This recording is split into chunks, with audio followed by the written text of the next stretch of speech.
बिस्मिल्लाहिर्रहमानिर्रहीम। अस्सलाम वालेकुम। आज हम लेक्चर नंबर 22 स्टार्ट करने लगे हैं और हमारा टॉपिक है ऑडिट एविडेंस। लास्ट टाइम हमने लेक्चर 21 में सब्सटेंटिव टेस्टिंग पे बात की थी और काफ़ी डिटेल में बात की थी कि सब्सटेंटिव टेस्ट होते क्या हैं, इनका मकसद क्या होता है और ऑडिटर की अप्रोच क्या होती है जब सब्सटेंटिव टेस्ट वो अप्लाई कर रहा होता है, उसके सोर्स ऑफ इंफॉर्मेशन क्या होते हैं और टेस्ट ऑफ कंट्रोल कैसे अप्लाई किए जाते हैं और उनका मकसद क्या होता है। ये सारी चीज़ें हमने बड़ी डिटेल से लेक्चर नंबर 21 में पढ़ी हैं। आज हम फर्दर उसका जो स्टेप है, जो सब्सटेंटिव टेस्ट जब अप्लाई करता है ऑडिटर, तो उसका मकसद क्या होता है कि कुछ ना कुछ वो तलाश कर रहा होता है। जो वो तलाश कर रहा होता है उसका मतलब ये होता है कि वो कुछ ना कुछ सबूत इकट्ठे करना चाह रहा होता है, ऑडिट एविडेंस, जिसकी बेस पे वो आगे चल के अपनी रिपोर्ट पेश करता है। तो ऑडिट एविडेंस कहाँ से हासिल होती है, ये भी हमने लास्ट लेक्चर में बात की थी कि जब सब्सटेंटिव टेस्ट अप्लाई किए जाते हैं तो ऑडिट एविडेंस उसमें मिलती है ऑडिटर को, और वो इंटरनल कंट्रोल डिज़ाइन कैसा है, उसको इम्प्लीमेंट कैसे किया जा रहा है, उसकी इम्प्लीमेंटेशन इफ़ेक्टिव है या नहीं है।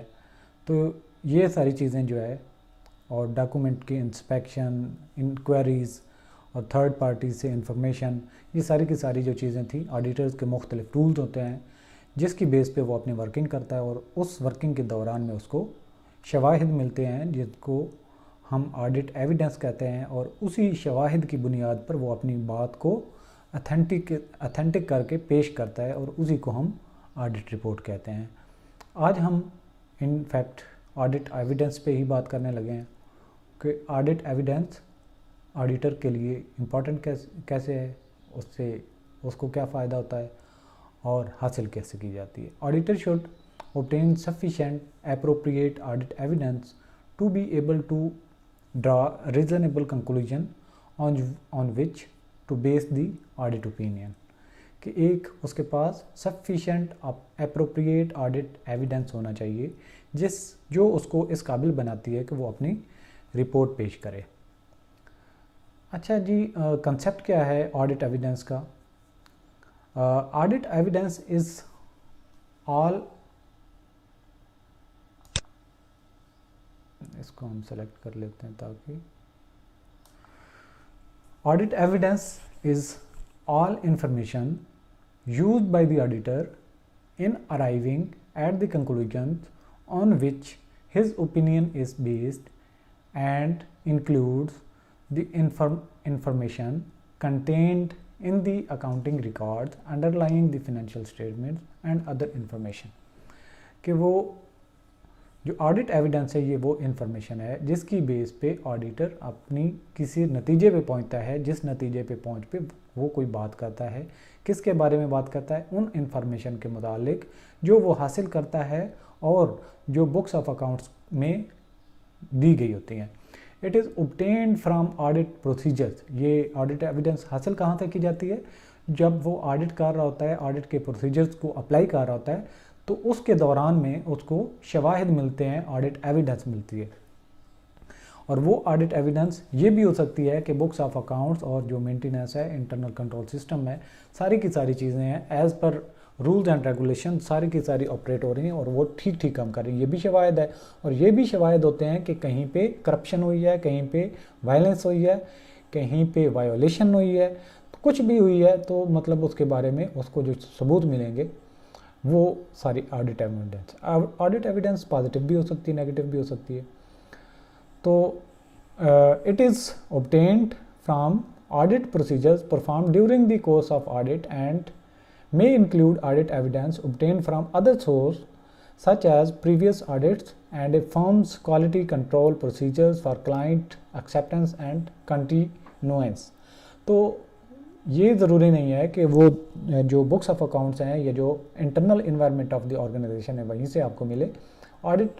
ऑडिटर जो है इसका स्कोप ज़्यादा होता है, ये जितनी भी पार्टीज, जितनी भी स्टेक होल्डर्स उस ऑर्गेनाइजेशन के साथ डायरेक्टली या इनडायरेक्टली अटैच होते हैं, उनसे भी वो इन्फॉर्मेशन को कंफर्मेशन के लिए हासिल कर सकता है और उसके दौरान में उसको कई सारी चीज़ें सामने आती हैं जो उसके लिए वो सबूत बनती हैं, ऑडिट एविडेंस बनती हैं, जिसकी बेस पे वो अपनी रिपोर्ट पेश कर सकता है। फर्दर है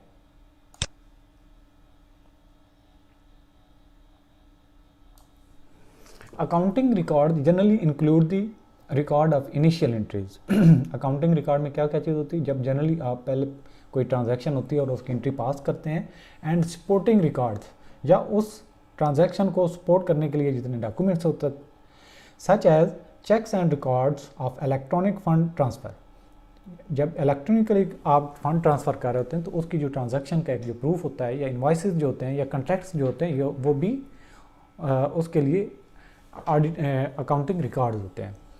the general and subsidiary ledgers, ये भी अकाउंटिंग रिकॉर्ड्स हैं। जनरल एंट्रीज, ये भी अकाउंटिंग रिकॉर्ड है। And other adjustment to the financial statement, और फाइनेंशियल स्टेटमेंट को पेश करने के बाद जो एडजस्टमेंट एंट्रीज होती हैं वो भी अकाउंटिंग रिकॉर्ड होते हैं। That are not reflected in formal cost allocation, computations, reconciliations and disclosures. मतलब वो सारे रिकॉर्ड्स जो डायरेक्टली आपके फाइनेंशियल इन्फॉर्मेशन में इंक्लूड नहीं होते बल्कि सपोर्टिंग के तौर पे काम कर रहे होते हैं, वो भी अकाउंटिंग रिकॉर्ड्स होते हैं। The entries in the accounting records are often initiated, recorded, processed and reported in the electronic form. ये जो एंट्रीज होती हैं इलेक्ट्रॉनिकली भी आप उनकी इंफॉर्मेशन को प्रोसेस कर रहे होते हैं। In addition, the accounting records may be part of the integrated systems that share data and support all aspects of the entries, financial reporting and reporting operation and compliance objective। और ये सारे के सारे जो होते हैं अकाउंटिंग रिकॉर्ड्स, ये हिस्सा बन सकते हैं जो आपका अकाउंटिंग रिकॉर्ड्स होता है या जो डाटा होता है उसके लिए। ये किसके लिए इस्तेमाल हो रहा होता है कि जो फिनेंशियल इन्फॉर्मेशन है उनको जब आप रिपोर्ट कर रहे होते हैं या जो उनकी ऑपरेशन हो रही थी या फिर उनको कंप्लायंस ऑब्जेक्टिव के लिए एज ए टूल आप यूज़ करते हैं। Auditor obtains most of the audit evidence from accounting records of the entity. ज़्यादातर क्या होता है कि ऑडिटर जो है उसको ज़्यादातर ऑडिट एविडेंस जो है अकाउंटिंग रिकॉर्ड जो है बिजनेस के, जब उनका ऑडिट कर रहा होता है books of account, general entry से लेके फिनेंशियल स्टेटमेंट के तैयार करने तक, उस दौरान में कई सारी चीज़ें उसके सामने आती हैं और वो उसके लिए ऑडिट एविडेंस बनती हैं। If accounting records do not provide sufficient audit evidence, the auditor obtains other audit evidence. अगर उसको जो अकाउंटिंग रिकॉर्ड्स हैं उनका जब ऑडिट कर रहा होता है उससे उसको काफ़ी सारे शवाहिद नहीं मिल पाते जिसकी बेस पे वो किसी कंक्लूजन पे पहुंचकर अपनी ऑडिट रिपोर्ट पेश कर सके, तो वो क्या इस अपना जो ऑडिट का स्कोप है उसको बढ़ा देता है, उसकी वाइडर लेवल पे चला जाता है और उस तरह की जो इन्फॉर्मेशन जो उसको चाहिए होती है एक्स्ट्रा, यानी कि बुक्स ऑफ अकाउंट्स या अकाउंटिंग रिकॉर्ड्स के अलावा जो उसको इन्फॉर्मेशन जो उसके लिए ऑडिट एविडेंस की वजह बन सकते हैं या जहाँ से उसको ऑडिट एविडेंस मिल सकती है, वो क्या क्या चीज़ें हो सकती हैं। Minutes of the meeting. Minutes of the meeting क्या होता है, जो भी मीटिंग बड़ी अहम होती है या जो बड़ी मीटिंग्स होती हैं जिनमें डायरेक्टर्स होते हैं, सीईओ होता है, एमडी होता है, तो उसमें क्या होता है कि जो भी उसकी डिसीजंस होते हैं उनको रिकॉर्ड किया जाता है, उस रिकॉर्डिंग को मिनट्स कहते हैं और उस मीटिंग की मिनट्स को भी वो पढ़ के काफ़ी सारी चीज़ें हासिल कर सकता है। इसके अलावा कंफर्मेशन फ्रॉम थर्ड पार्टीज़, जितने दूसरे स्टेक होल्डर्स हैं जो आउटसाइड ऑफ द ऑर्गेनाइजेशन होते हैं, उनसे भी वो कम्युनिकेट करके कई सारी ट्रांजैक्शन को कंफर्म कर सकता है और इस कंफर्मेशन में वो टेलीफोन यूज़ कर सकता है, ओरल, वर्बल, रिटन, कोई भी मेथड यूज़ करता है और उससे कई सारी चीज़ें उसके सामने आती हैं। इसके अलावा वो एनालिसिस करता है और बिज़नेस की जो रिपोर्ट्स होते हैं वक्तन फ़वक्तन उनका मुताला करने के बाद उनको कंपेयर करता है और वहाँ से भी कई सारी चीज़ें एक्सट्रैक्ट करके ऑडिट एविडेंस के तौर पे हासिल कर सकता है। इसके अलावा comparable data about competitors, benchmarking के लिए वो जितने मार्केट में कंपेटिटर्स होते हैं उनसे भी इंफॉर्मेशन जो है लेके वो उसको यूज़ कर सकता है। इसके अलावा जो कंट्रोल्स मैनुअल्स हैं, जो बिज़नेस के मैनुअल्स हैं जिनसे बिज़नेस को ऑपरेट किया जाता है, चलाया जाता है, मैनेज किया जाता है, उनसे भी वो ऑडिट एविडेंस हासिल कर सकता है। इसके अलावा information obtained by auditor from such audit procedure is as inquiry. Inquiry भी कर सकता है वो स्टाफ के साथ, मैनेजमेंट के जो मैनेजमेंट है, मैनेजर्स हैं, डायरेक्टर्स हैं, उनसे भी वो सिटिंग में इंक्वायरीज कर सकता है, सवाल जवाब कर सकता है, कई सारी चीज़ों को वहाँ से कंफर्म करके एज ए ऑडिट एविडेंस बना सकता है। इसके अलावा ऑब्जर्वेशन जो होती है, जब ऑडिटर खुद काम कर रहा होता है, फिजिकली जहाँ पे काम हो रहा होता है, जहाँ पे रिकॉर्ड मैनेजमेंट हो रही होती है, डाटा प्रोसेसिंग हो रही होती है, उनको ऑब्जर्व करने के दौरान भी कई सारी चीज़ें देख सकता है कि एज़ पर मैनुअल्स क्या कुछ रिक्वायरमेंट हैं बिज़नेस को ऑपरेट करने के लिए, या स्टैंडर्ड ऑपरेटिंग प्रोसीजर्स क्या हैं, और प्रैक्टिकली काम कैसे किया जा रहा है। एंड इंस्पेक्शन, और इंस्पेक्शन भी कर सकता है किसी फिजिकल एसेट्स का भी, और जो बुक्स ऑफ अकाउंट्स हैं, उनके जो डॉक्यूमेंट्स हैं, उनका भी इंस्पेक्शन के दौरान में भी ऑडिट एविडेंस हासिल कर सकता है। And other information developed by or available the auditor that permits the auditor to reach conclusion through valid reasoning. तो कई सारी और भी जो इन्फॉर्मेशन है जिनका ऊपर हमने जिक्र नहीं किया, जो अवेलेबल होती हैं ऑडिटर को, ऑडिटर उनको यूज़ करके ऑडिट एविडेंस हासिल कर सकता है, जो उसके लिए वजह बनती हैं एक ऑडिट एविडेंस के लिए, और अपनी बात को साबित करने के लिए जो वो एक्सट्रैक्ट करता है ड्यूरिंग दी ऑडिटिंग। अच्छा जी, इसके बाद बात आती है कि सफिशिएंट एप्रोप्रिएट ऑडिट एविडेंस है क्या। सफिशिएंसी से मतलब हम क्या लेते हैं? सफिशिएंट तो एक एम्बिगुअस सा लफ्ज़ है, जिससे थोड़ी सी क्वांटिटी को या हम कह सकते हैं कि ये सफिशिएंट है, और काफ़ी सारी को भी हम कहें कि ये सफिशिएंट नहीं है, तो इसमें थोड़ी सी कन्फ्यूजन हो जाती है। तो इसका मतलब क्या है? The measure of quantity of audit evidence. तो सफिशिएंसी का मतलब ये है कि जो आप क्वांटिटी ऑफ इंफॉर्मेशन आपके पास होती है, इतनी एक हो कि आपकी बात को वेट दे सके, आपकी बात को सच साबित करने के लिए या आपकी बात को वज़न देने के लिए वो काफ़ी हो सके, तो उसको क्या कहेंगे? सफिशिएंट। और एप्रोप्रिएटनेस का मतलब क्या है? The measure of quality. जो सफिशिएंसी है वो क्वांटिटी है, द एप्रोप्रिएटनेस का मतलब है कि जो एज ए क्वालिटी मेजर है, the measure of quality, relevance and reliability in providing support of detecting miss statements in account balance, classes of transactions and disclosure and relevant assertion. तो जितनी आप assertion करते हैं, उनसे आपने जो इन्फॉर्मेशन लेते हैं, एज अ क्वांटिटी भी वो सफिशिएंट होनी चाहिए, और क्वालिटी वाइज भी वो अप्रोप्रिएट हो, टू द पॉइंट हो, रेलिवेंट हो। The quantity of audit evidence needed is affected by, ये जो आपकी एविडेंस है, ये कहाँ से अफेक्ट होती है? The risk of misstatement, जहाँ से आपकी misstatement, the greater the risk the more audit evidence is likely to be required. जितनी ज़्यादा रिस्क होगा, वहाँ से आपको एविडेंस भी उतनी बड़ी होनी चाहिए। The quality of such audit evidence, the higher the quality the less may be required. जितनी क्वालिटी इंफॉर्मेशन ज़्यादा होगी, उतना ही आपको जो क्वांटिटी है वो कम चाहिए होगी। क्वालिटी वाइज जो आपके पास एक अच्छी चीज़ आ जाती है, अच्छा एक एविडेंस आ जाता है, तो उसके लिए आपको ज़्यादा लंबी चौड़ी चीज़ें नहीं चाहिए होती, बल्कि वो सेल्फ एक्सप्लेनेटरी होती है, सेल्फ सपोर्टिंग होती है, और आपकी बात को वजन देने के लिए काफ़ी होती है। अकॉर्डिंगली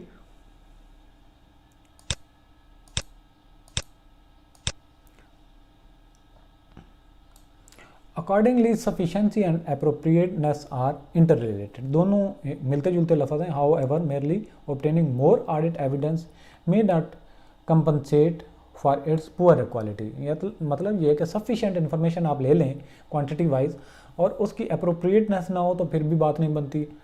और audit evidence obtain through same audit procedure may be relevant to certain assertions but not relevant to the other assertion. तो जो आपके पास इन्फॉर्मेशन हो, उस इन्फॉर्मेशन की बेस पे आपने रेलिवेंट कुछ ना कुछ बात लिखनी होती है, बात का नतीजा निकालना होता है, और हर एक असर्शन जो है वो दूसरी के जैसी नहीं होती, और उसके लिए आप असर्शन को साबित करने के लिए आपको अलग से इन्फॉर्मेशन और रेलिवेंट होनी चाहिए, यानी कि sufficient appropriate audit evidence to the relevant section और जो ऑब्जेक्शन है उसके मुतालिक होनी चाहिए।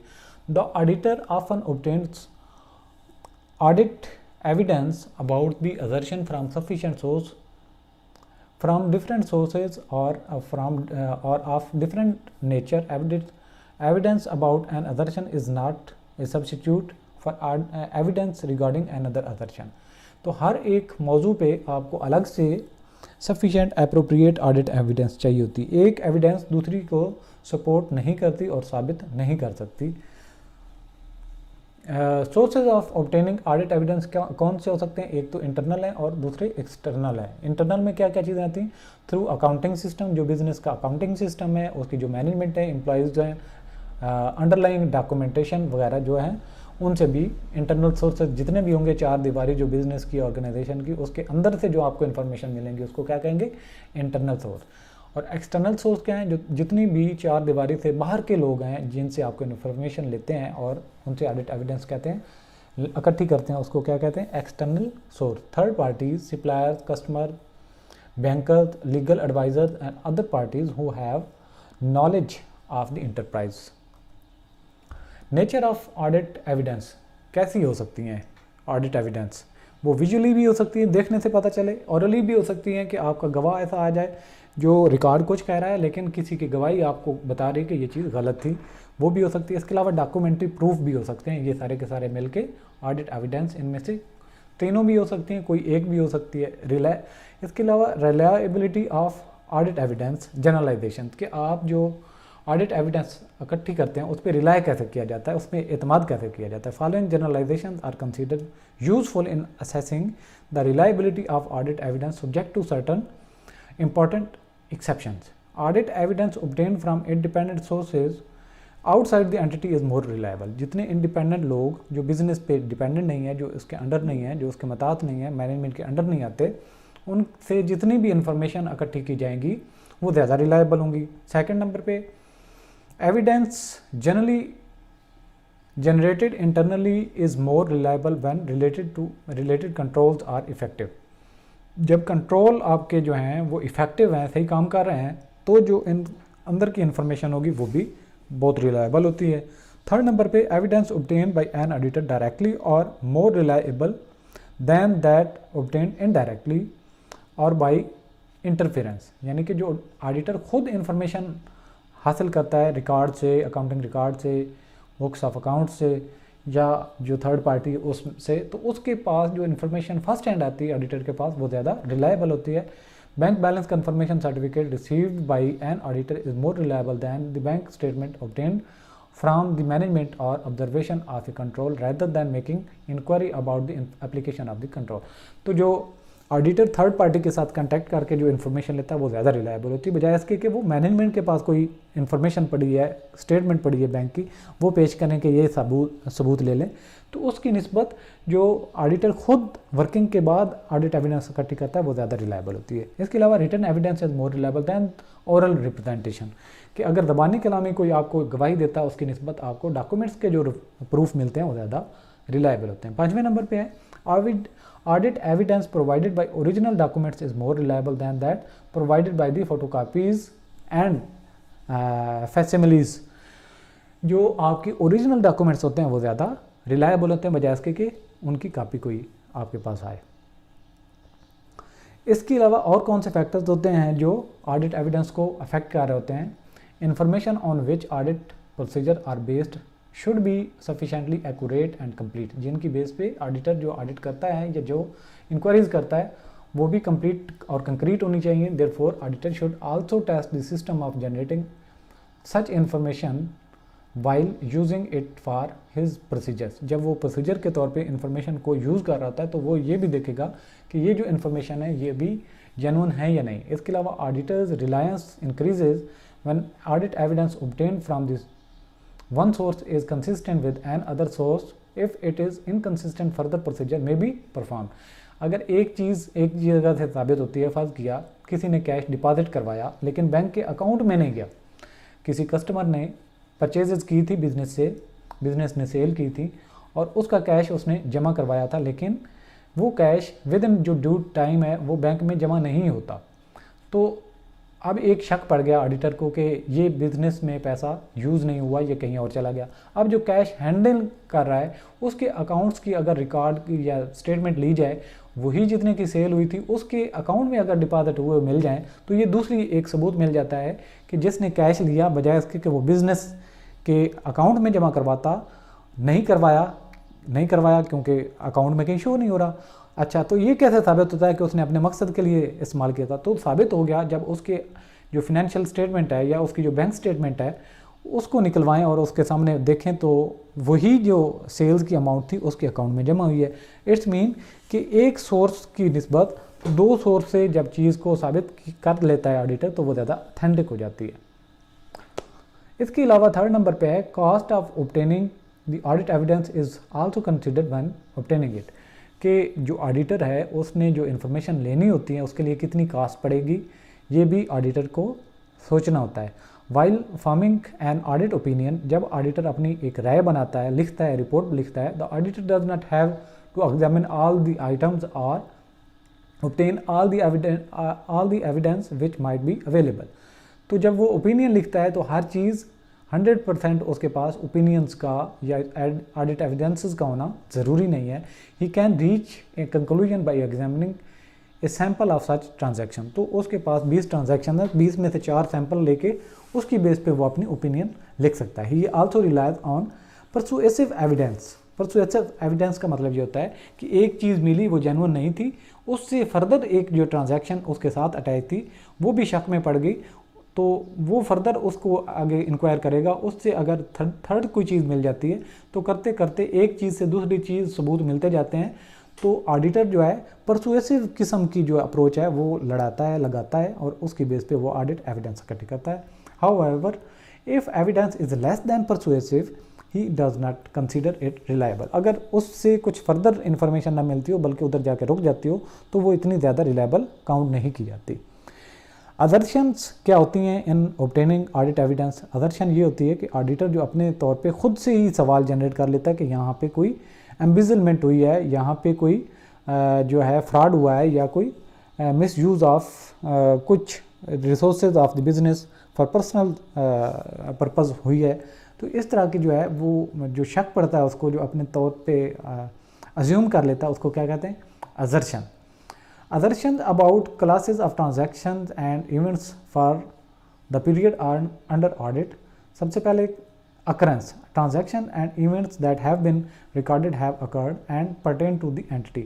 सबसे पहले जो चीज़ें लिखी गई होती हैं सब, तो ऑडिटर उसके बारे में ये सोचता है कि ये चीज़ें अकर नहीं हुई, अगर तो उनको देखेगा, अगर हुई थी तो सब नोटेड होंगी, नहीं हुई थी तो वो जो सवाल उसका ज़हन में आता है कि अगर नहीं हुई थी तो वो अथेंटिक कैसे करेगा, उसको ऑब्जर्व करेगा, फिजिकली इंस्पेक्ट करेगा। सेकंड नंबर पे कंप्लीटनेस, वो ये भी कह सकता है कि जो इन्फॉर्मेशन ये लिखी गई है कंप्लीट नहीं है, इसके लिए फर्दर वो इंक्वायरी करता है। अजर्शन, इस बेस पे all transaction and events that should have been recorded, तो वो अगर प्रॉपरली रिकॉर्ड किए गए तो इट्स मीन कि उसकी अजर्शन गलत हो गई। इसके अलावा एक्यूरेसी की अजर्शन होती है कि जो ये इन्फॉर्मेशन ट्रैवल की हैं ये प्रॉपर रूट से नहीं हुई, इनमें एक्यूरेसी में कोई मसला है। तो जब वो चीज़ों को वेरीफाई करेगा, अगर वो सही सही रिपोर्ट हुई हैं तो इट्स मीन कि उसकी अजर्शन गलत थी। Amounts and other data relating to recorded transaction and events have been recorded appropriately. चौथे नंबर पे है कट ऑफ, यानी कि पीरियड की जो बात की जाती है, जिस पीरियड की इंफॉर्मेशन है वो उसी में रिपोर्ट होनी चाहिए। Transaction and events have been recorded in the proper period. इसके अलावा पाँचवें नंबर पे classification, transaction and events have been recorded in proper account. जो उसका सेल का है तो सेल के अकाउंट में होना चाहिए, परचेज का है तो परचेज के अकाउंट में वो ट्रांजैक्शन रिकॉर्डेड होनी चाहिए। नेक्स्ट अजर्शंस हैं about the balances at the period and, कि जब पीरियड आपका एंड होता है तो उसकी जो अजर्शन होती हैं जहाँ से आप इन्फॉर्मेशन ले सकते हैं वो क्या क्या हो सकती है? एग्जिस्टेंस, यानी कि मौजूदगी किसकी? Asset, liabilities and equity interest exist. इसके अलावा जो सेकंड नंबर पे राइट्स, ऑब्लिगेशंस के बारे में, इसके अलावा थर्ड कंप्लीटनेस के मुतालिक, और चौथे नंबर पे है valuation of and allocation of assets. ये चीज़ें सारी हम लेक्चर 21 में पढ़ चुके थे, तो इन चीज़ों को भी इतनी कोई मुश्किल नहीं, इन सारी चीज़ों पे भी एंड ऑफ द पीरियड जो है ऑडिटर अजर्शन ले सकता है। इसके अलावा जो है पॉइंट सी है अजर्शन about the presentation and disclosure, की जो इन्फॉर्मेशन, जो फिनेंशियल इन्फॉर्मेशन वाकई होती हैं एक स्पेसिफिक पीरियड में, वो जो रिपोर्ट की जाती हैं फिनेंशियल स्टेटमेंट में, वो proper as per international accounting standard और फिनेंशियल रिपोर्टिंग स्टैंडर्ड्स के मुताबिक होने चाहिए। अगर उसमें कोई वायलेशन है, उसकी कोई सही आप कंप्लाई नहीं किया, तो उससे भी ऑडिटर जो है वो अजर्शन कायम करके एविडेंस हासिल कर सकता है। इसमें क्या क्या होते हैं? नंबर 1 पे occurrence and rights and obligations के मुतालिक हो सकते हैं, सेकंड नंबर पे कंप्लीटनेस, थर्ड नंबर पे है क्लासिफिकेशन एंड अंडरस्टैंडेबिलिटी, और चौथे नंबर पे है एक्यूरेसी एंड वैल्यूएशन। तो ये सारी की सारी चीज़ें हम पहले बात कर चुके हैं, इतनी मुश्किल नहीं है। तो इसके बाद होता है audit procedure for obtaining audit evidence, कि कौन से ऑडिटर जो है वो प्रोसीजर्स अप्लाई करता है जिससे वो ऑडिट एविडेंस हासिल करता है।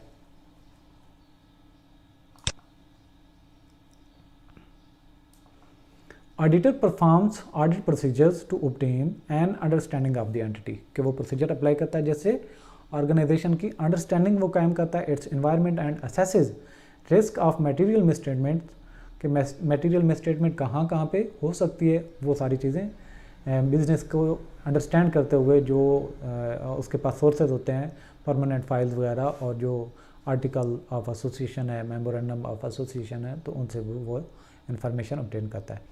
Procedures are also applied to test operating effectiveness of internal controls and for detection of material misstatement at assertion level. Assertion level बुनियादी जो स्टार्टिंग पॉइंट होता है। इसके अलावा ऑडिटर अपनी एविडेंस कैसे इकट्ठी कर सकता है? The auditor always performs risk assessment procedure to provide a satisfactory basis for assessment of the risk at financial statement level. In addition to these risk assessment procedures, which alone are not sufficient, the auditor performs audit procedure in the form of test of controls and substantive procedure. तो auditor सिर्फ और सिर्फ information पर rely नहीं करता, बल्कि उनकी detail में जाता है, सब्सटेंटिव प्रोसीजर्स अप्लाई करता है और उनकी बेस पे वो ऑडिट एविडेंस हासिल करता है। टेस्ट ऑफ कंट्रोल जो होता है वो टेस्ट होते हैं जिनकी वजह से वो बिजनेस के अंदर जो कंट्रोल इन्वायरमेंट है उसकी अथेंटिकेशन को जज करता है। Are applied when auditor expect to rely on operating control through test of controls, he test the control to support the risk assessment. These are also applied with when substantive procedure alone do not provide sufficient appropriate audit evidence, कि उसको substantive procedure जब supporting information नहीं दे रहा है तो further information को भी वो यूज़ कर सकता है सफिशिएंट अप्रोप्रिएट ऑडिट एविडेंस हासिल करने के लिए।